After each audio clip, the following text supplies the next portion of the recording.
And the Montreal Canadiens just won the game 6-3 against the Ottawa Senators. It was a huge game at home. The Montreal Canadiens take the eighth playoff spot, the second wild card spot. They're 1 point ahead of the New York Rangers now with a game in hand, or two games in hand on the Rangers. They have a game in hand over the Islanders. There's a whole bunch of slew of teams just 3 points behind the Montreal Canadiens. It's going to be a dogfight. The Montreal Canadiens are in a mix, but they're on a heater, and the Montreal Canadiens win the game. It was a very exciting game. The Montreal Canadiens took a 1-0 lead on a beautiful goal by Christian Dvorak on a breakaway where the goalie lost his goal stick after an incredible shot by Patrick Laine. And then the Canadiens then proceeded to give up the 1-0 lead in the first period and gave up a goal to Drake Batherson on kind of a 3-on-2 where the defender kind of covered the outside men and he fired a puck past Montembeault. Montembeault had no chance and the score was 1-1. In the second period, it was a back and forth game early on and the Montreal Canadiens were on a power play and unfortunately Slafkovsky drew a penalty and it turned it into a 4-on-4 and shortly after that, get his name right? Michael Amadio scored a goal after Travis Hamrnick took a shot. It bounced a few times, kind of unfortunately rolled over the shoulder of Montembeault, got behind the net, and Amadio fired it home. It wasn't the best of goals, but I don't fault the goaltender on that one as much as the one we're going to talk about next. But going into the third period, it was important. The Canadiens were down 2-1, and then Wayne Hudson went on a tear after a clean breakaway, after a clean face-off win by Evans, and he just took it to the outside and fired it over Ullmark's shoulder. A beautiful goal to make it 2-2, and the Canadiens were back in the game. Unfortunately, shortly after that, Travis Hamrnick took a shot from the point that was pretty much a brutal goal under the net, under the right pad of Montembeault. Can't give that kind of goal up in a key game, absolutely. But I think the calling card of the game was right after that, it's a team. And the team took it to Ottawa, and they didn't want to lose it for Montembeault. They wanted him to win it. And so Josh Anderson, our boy Josh Anderson, came up with a big rebound goal after an Alexander Carrier shot, and he fired it home to make the score 3-3. And then on a power play, Nick Suzuki, who's been playing on both power plays for the last few games, played, in the first part of the power play, there wasn't a lot of opportunities, but when the second power play group came out, Nick Suzuki fired a pass to Heineman. Heineman took a one-time shot. Puck was loose in front of the net, kinda. Gallagher made sure it was loose, and he made a beautiful little feed over to Suzuki. Suzuki scores, and the Canadiens take the lead. The rest of the game, the Canadiens held their own, and they ended up scoring 2 empty net goals, another one by Josh Anderson, and a final one by Brendan Gallagher to take the game 6-3. It was a brilliant win for the Montreal Canadiens. They are now in a playoff spot, and it's exciting. Can't say enough about this team. They're on a heater. Stephen Cohen, what do you have to say? What do you think? Look at the guy behind me. There you go. Star of the game, Josh Anderson. Let me just say that every game's going to be a dogfight. Just because we won this game, the Canadiens are finding ways to win, and this is really what it's all about. Is a young team that has not been there before, or at least in the last 3 years or 2 years, and they're being put in a position where it's playoff type hockey. They're down 1 goal coming into the third period, and they tied it up. They went down. It was like a back and forth game, but they prevailed. They put the pressure on. They tied the game, and then they found a way to win this game. And I'm interested to see how they play in the next couple of games, because each game is going to be a different story. It's going to be a drama, so to speak. I am very pleased with the play of Hudson. Hudson scored a truly amazing goal, showing why he's a candidate for Rookie of the Year. Actually, the leading candidate for Rookie of the Year. A goal like that in the circumstance that we were in, he we won the face-off. He did his college dipsy doodle and then put the puck right into the net. A great shot. I think many more to come. And then I love how the Canadians kind of tied this game up after they gave up a really bad goal. Really, going like when you cruise towards the net and crowd the crease, good things happen. So what happened is Carrier threw the puck into the net. There was a rebound. Galley, Josh Anderson got the rebound and pumped it into the net. I love this is just playoff hockey. I'm very pleased. Yeah. So I'm looking forward to the next game against the Islanders. Great comments. I guess one of the better parts of the night is the Washington Capitals beat the Red Wings 4-1. The New York Rangers lost to the Calgary Flames 2-1, and the only, I guess, downside, if you want to call it that, is the Islanders beat the Penguins. The Penguins are pretty much out of it at this point. So the Islanders are probably the team most likely to compete with the Canadians right now. The Islanders and maybe Columbus. That's today. Yeah, I know it's moving around, but where I'm going with that is on Thursday, the Montreal Canadiens are playing the Islanders, and that's another 4-point night. So we've had the Florida Panthers being the most important game of the season. Now we've had the Ottawa Senators, the most important game of the season. And let's face it, the next game is the most important game of the season. If the Montreal Canadiens can take the game Thursday, they're going to have a stranglehold on the playoffs. And like we could be looking at maybe the first wild card spot as an opportunity at that point. So very exciting. I agree with everything you said. I guess the point of tonight's game is there was secondary scoring on the line of Gallagher, Anderson, and Dvorak. That line took it. The first line probably didn't have their best game of the season by any means, but it's okay when you have a team, like you're saying, playing playoff hockey, playing hard-nosed hockey. Josh Anderson, your boy, had 5 hits in the first period. He played a solid hockey game, took it to the team. It was a hard-nosed game, all around excellent game. Yeah, I'm going to give you a couple of comments that I was watching some of the secondary play, even though they didn't result in goals. Patrick Laine with a great feed to Newhook deep in the third when I think the score was tied 3-3. That could have been an incredible scoring chance. Probably Newhook would have buried that play. That was all Laine who made that play. So a shout out to him. Shout out to Josh Roy, who continues his good play. The coach put him on at the end of the game in some key shifts. Even though, again, he's struggling to skate properly, he's still around the puck, making plays. So I'm actually pleased with his performance today again. So those were the two very good plays. We're not talking about another player who hidden underneath had a great game today is Christian Dvorak. Mm-hmm. He did. I think the Canadians struggled with the faceoffs in the first 2 periods, but in the third period, if I'm not mistaken, they won most of their faceoffs. And Christian Dvorak had a great game. I think he had a goal and 2 assists, if I'm not mistaken. Played a solid game. That line line is. I'll just call it right now before I forget. He had a goal and 3 assists. But yeah, I agree. He had a goal and 3 assists. There you go. He had one of the best games of his year. That whole line, right? That whole line played outstanding. And I agree. The second line was solid. Joshua Roy played a good game. He had a lot of good scoring chances, took some nice shots, made some nice plays. Laine was flying again, back-to-back games where he's actually playing solid two-way hockey, which is important, and did a lot of great things. And I thought Newhook played a great game. He had a beautiful end-to-end rush. Could have finished that one. Would have been a highlight reel goal. And like you said, a nice play by Laine, and he couldn't finish. Sometimes, that's one of the frustrating things is some of these guys, they just don't finish as well as they could. But, fortunately, it is what it is. But for the Canadians won 6-3. And, if you go kind of through the lineup, I thought Struble played a great game again. And most of the defense played really solid. I thought Jack started really well. I think he had a couple of mistakes. Obviously, that hit in the center ice where he hit a guy in the head. He may get a phone call from the league. We're lucky that wasn't called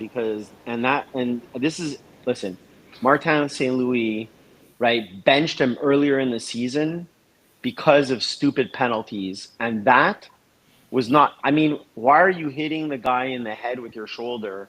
He could have laid off. He didn't have to do that. Um, and that was just a dumb play. And you know what? He should have been called. We're very lucky that we dodged a bullet there. Yeah. And if we play another game against the Islanders, the refs are going to call that 9 out of 10 times.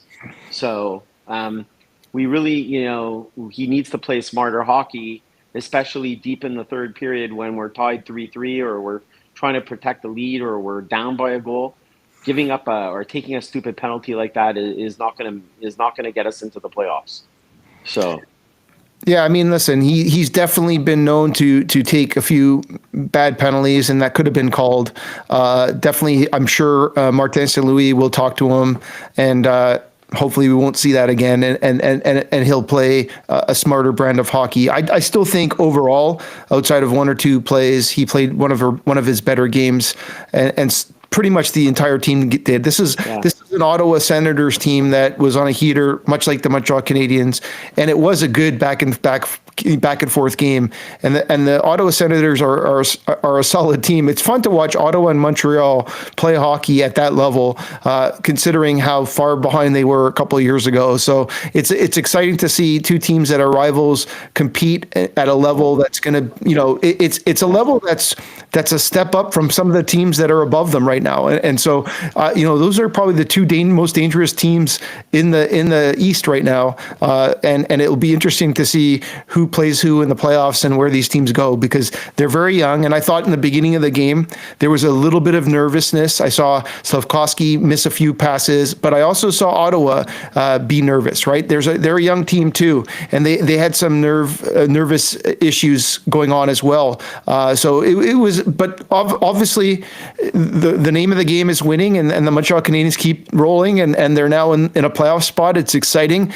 They have an identity, right? They have those three lines, and if those three lines are playing together, and now we have a fourth line, if you want to call it, with Laine, Waugh, and Newhook that are stepping up, and they're not finding a lot of time in the defensive zone. And I think if that line stays out of the defensive zone and plays good hockey, this team is dangerous. I mean, they're doing what they have to do to win games. Check my stats, Rick. But I think the Canadiens are 8-1-2 in their last 11 games since the Four Nations Cup. Is that correct? 8-1-2. Yeah, they're the number one. So only one loss, two overtime losses, and let's agree, right? They blew both those games that were overtime losses. Should have actually been wins if they had protected their lead properly against Edmonton. And what was the other game that they blew against Seattle? Seattle, right? Yeah. So a 2-goal lead in one and a 1-goal lead, or maybe even a 2-goal lead in the other one. I think it was a 1-goal and a 2-goal lead. But they're playing good hockey. I mean, probably the hottest team in the NHL. And then we have reinforcements coming in Caden Goulet, who I heard is skating. And it's going to be, let's talk a little bit about this, because, he's been skating for several weeks now, or at least a couple of weeks. So he's getting his conditioning back, and, he's a top 4 defenseman on this team. I know the chemistry is there. But he was there, if I'm not mistaken. Was he there before, he got hurt during the Four Nations Cup, right? Right afterwards, right? Right after. Right. So it's going to be interesting when he comes back, who sits.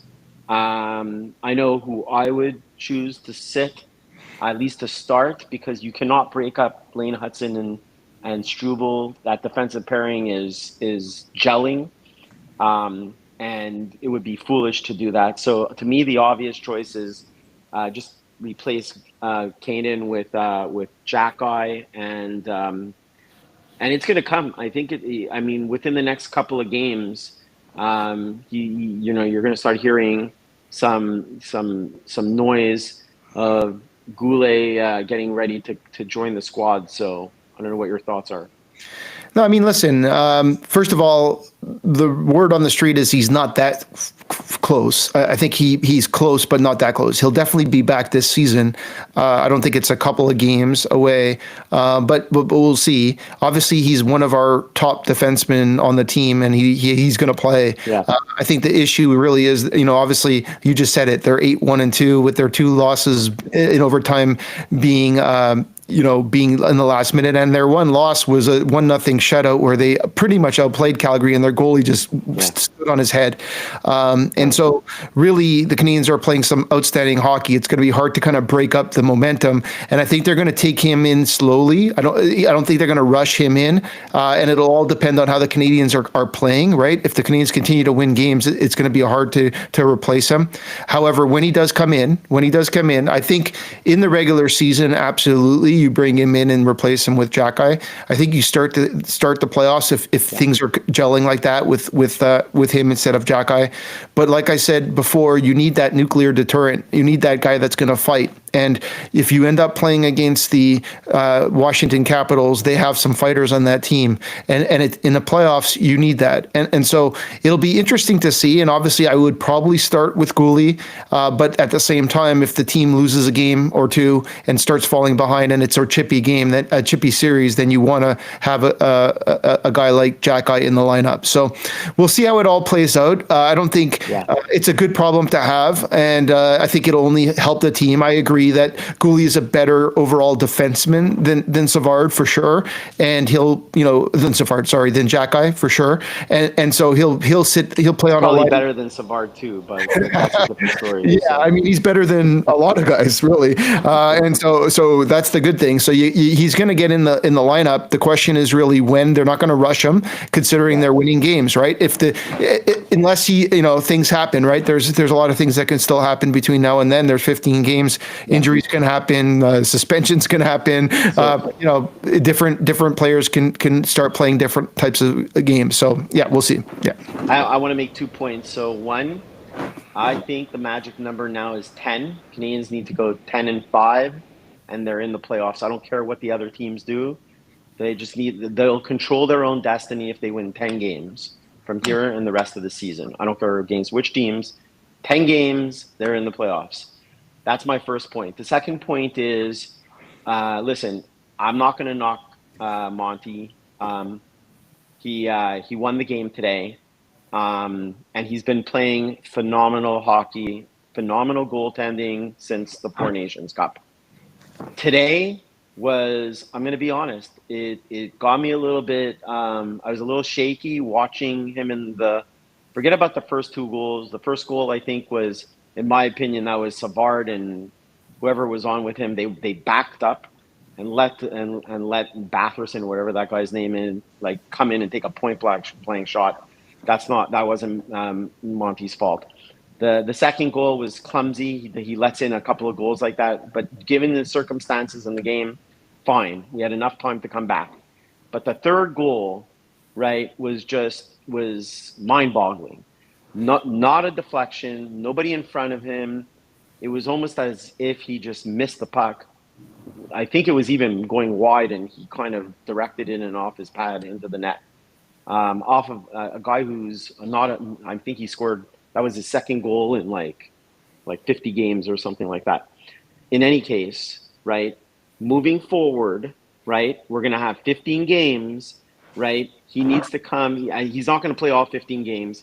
He's probably going to be the goalie, I agree or not agree, probably in 11 or 12 out of the 15 remaining games. Probably going to get 10 or 11 starts. He's got to play better goaltending if we're going to get into the playoffs. Even at the stages we're in right now, he's got to play better hockey.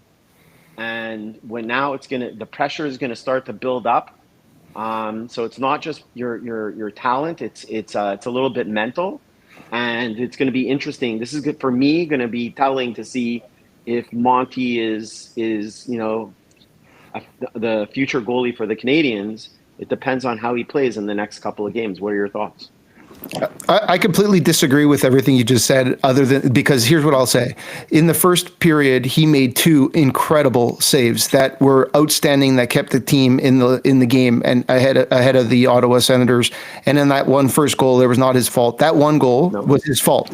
There was one goal, he made a slap shot miss and he missed it. If you look at the stats since the Four Nations, they put it up on the game. Yeah. He was 12.37 goals saves above average. The next goalie was 8 point something, and he's leading, and it's like everyone else is 8, 7, 7, 6. He's outstanding. He's playing outstanding hockey, like you said. And that game, he played outstanding, except for one shot. And so, from my perspective, that one shot was awful, but the team stepped up. But it's the time. It's there's what 9 minutes left in the game, so even less. There's 7 minutes left in the game after your team just fought back to tie the game.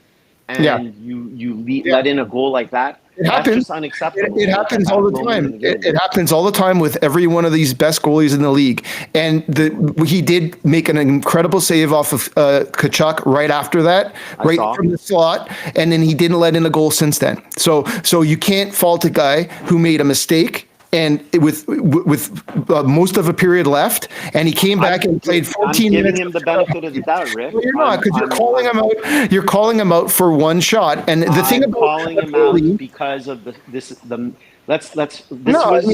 you agree that this was the biggest game that the Canadians have played this year? Obviously, the next game is going to be bigger. Saves. Right? He made some incredible saves. Both goalies made some incredible saves. So we'll agree to disagree. I agree that you need good goaltending, and they got good goaltending, and they won the game. They gave up one weak goal, but the Canadians scored 6. That's all that matters. So the Canadians won the game. And after that one weak goal, he stepped up and didn't let anything in. And there was and listen, I'm not talking about tonight. Tonight is over. We won. We're in the driver's seat.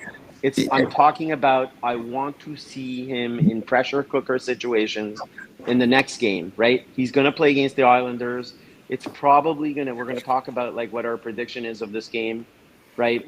I think it's going to be a 1-goal game going into the third period, or whether we're up by 1 or down by 1.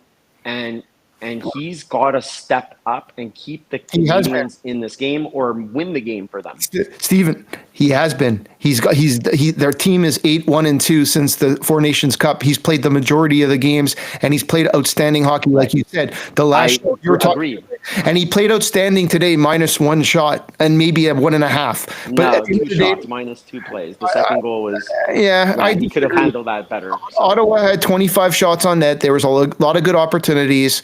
Let's agree to disagree on this game. I mean, in general, I'm not upset about this game. You seem to be. Just saying let's just carefully watch how he plays over the next couple of games. You can't do anything. He's your number one goalie, and he's the guy that's going to be playing the majority of the games.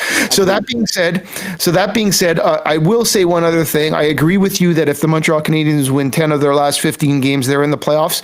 But the way it's playing out, they could win 9 out of their last 15 games and most likely be in the playoffs. And I'm not saying you want to do that, but there's an outside chance that this team wins 8 of their last games and still makes the playoffs the way the teams are going. So they're in a really good spot. I'm not saying they can. I'm not saying they should, but the way it's mathematically going right now, and I was listening to the Tony Marinaro show the other day, the way it's mathematically going right now, it's 89 points that it's time. Like if the teams kind of go as, obviously there might be a team that goes on a heater that's below them and they have to step it up. But right now, the Montreal Canadiens, if they win 10 more games, they're in for sure. Like it's not even a doubt they're in if they win the last 10. And by the way, that's 10 out of 15. That's 2 out of every 3 games. They're on a pace way better than that. They're playing good hockey. Yeah. Their schedule is not that bad. Some of their closest competitors, their schedules are much more difficult. Let's talk about that schedule for a minute. So the Canadiens are playing in New York against the Islanders Thursday night. We'll talk about that game. After that, they come back home and they play the Colorado Avalanche, who's obviously one of the top teams, and they're playing really solid hockey as well. They'll be on a road trip, so that's the only benefit. And then they go on a pretty tough road schedule where they play 4 games in 5.5 days. And so that's going to be a tough calendar, even though they play teams like St. Louis, who are fighting for a playoff spot. They play the Philadelphia Flyers, who are pretty much falling out of it. They play the Carolina Hurricane, who have actually been playing some solid hockey, and then they go to Florida, who they get to play again, who they've much had their number the last couple of times they played them. So that's the rest of the month of March. The Canadiens have, 6 more games to go in March. And if the Canadiens can take 4 out of 6 of those, if you look at the schedule in April, it gets a little bit easier with, they still have to go against Florida, but they end up playing Boston and Philadelphia and Nashville.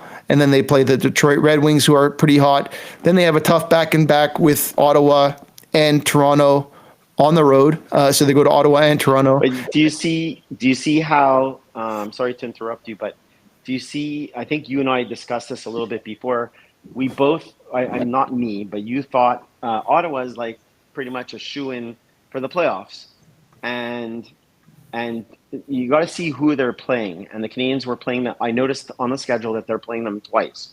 So suddenly, if Ottawa loses both games against the Canadiens, so they lost the first game. So now they were before the game started, they were, how many points? They were 6 points behind Ottawa.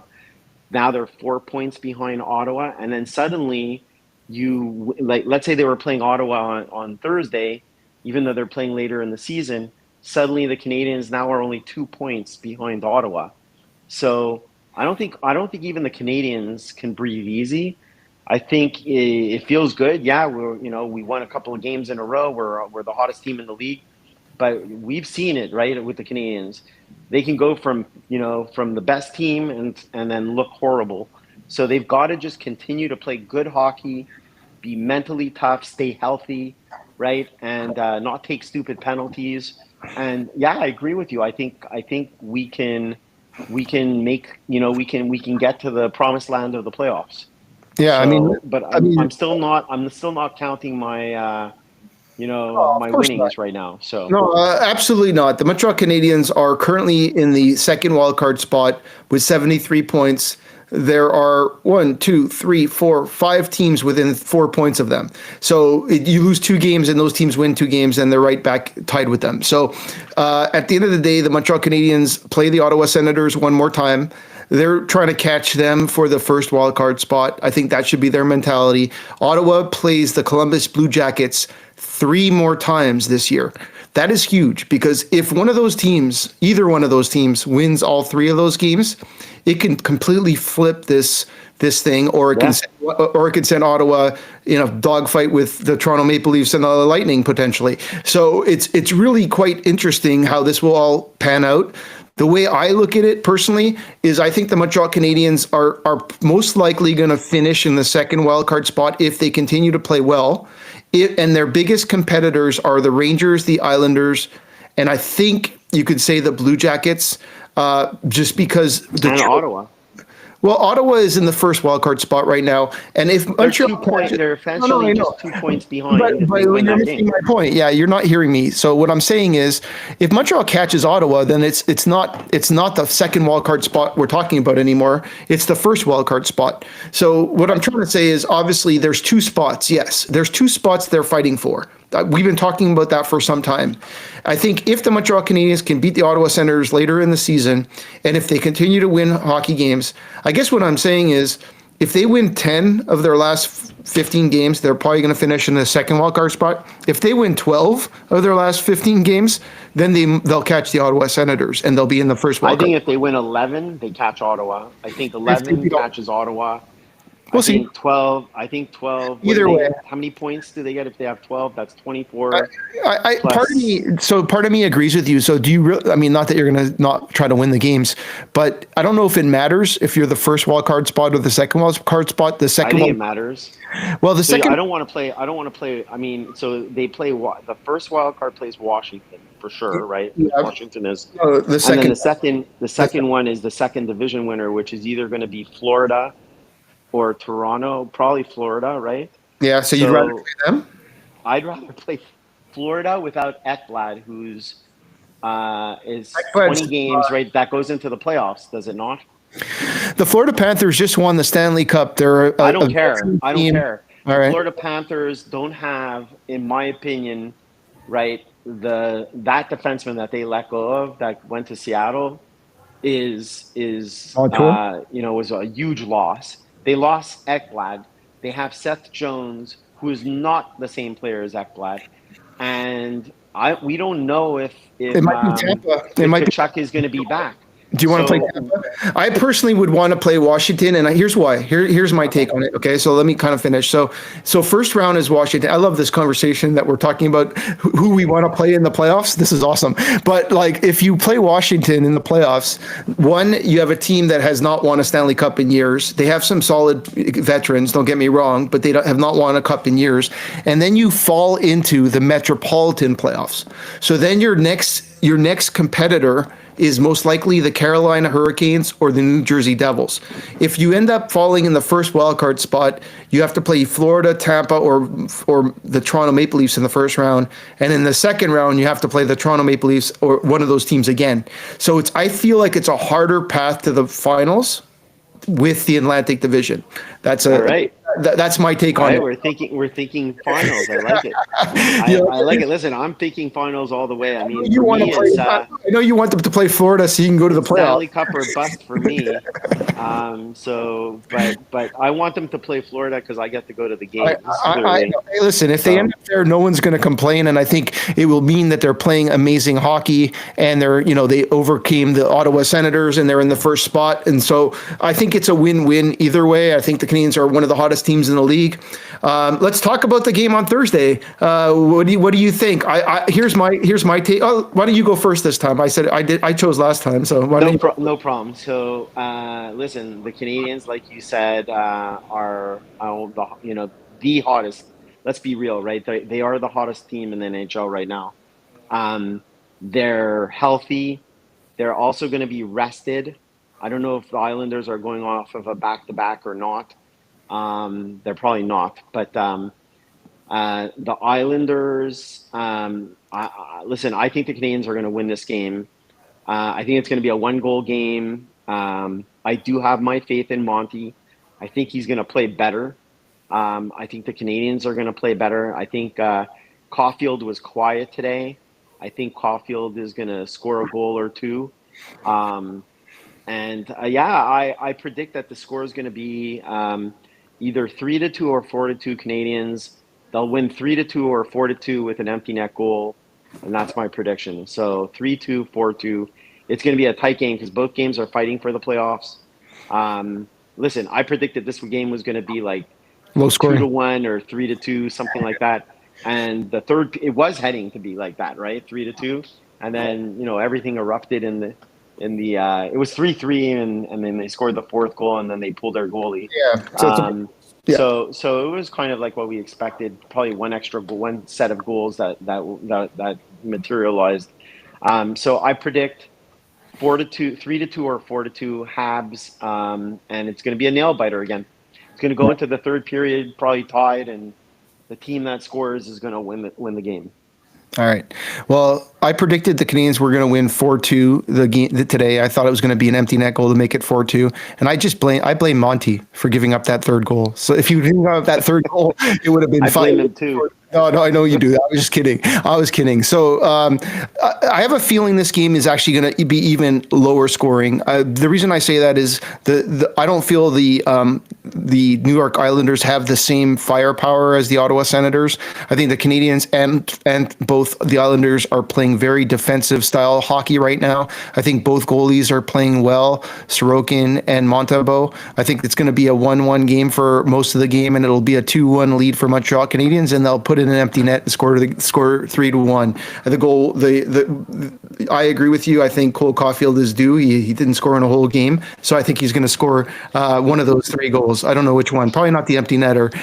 So we both predict a victory. This time it's with my brain, not my heart. I wasn't sure about the game against Ottawa, but and I can't believe how well the team is playing. The team first line did not play as good as all the other games that they've been playing. The power play was not as strong as it has been. and yet the Canadians took the game, and it wasn't like it was lucky. They deserved it, and it was a good team win. And so from that perspective, I'm excited about the team because the secondary scoring is what they needed. And now, let the first line roll and let the second line and third and fourth line do what they could do, and hopefully they'll keep rolling. So I think that's what we got. I can't wait for the game. Any other last comments before we go? Yeah, I'll just say this. We're not going to, Rick and I, for all the, our listeners, we're not going to disclose. We both have this hidden little secret that we're doing to encourage the Canadians to win in between the second and third period. At the end of the season, we may let the cat out of the bag, but we're going to keep it quiet for now. But we're helping the Canadians, so I'm going to leave it at that. Go Habs, and I'm looking forward to the next game. Yeah. Listen, Lane Hudson was fantastic. Mike Matheson is playing his best hockey of his career with the Montreal Canadiens right now. I love the way he's playing with Carrier. And what about this guy right here? Josh Anderson was a key contributor to this game, and he's been the most consistent version of Josh Anderson that I've seen as a Montreal Canadian, which I that's been my biggest pet peeve of him. And this year, he's been solid every game, and he brings the same kind of momentum and energy every game, which is amazing. And he who does not suck, Suzuki, another goal, the game winner. Didn't have the greatest of games, but he came through in the clutch. That kid is flying. He's got 70 points now. So the Canadians are rocking. The Canadians are going. That's it for me and Stephen Cohen. That's it for Next Shift. Suzuki does not suck. Talk to you guys soon. All right. I don't think we had too many people watching us on the live stream, but I couldn't tell.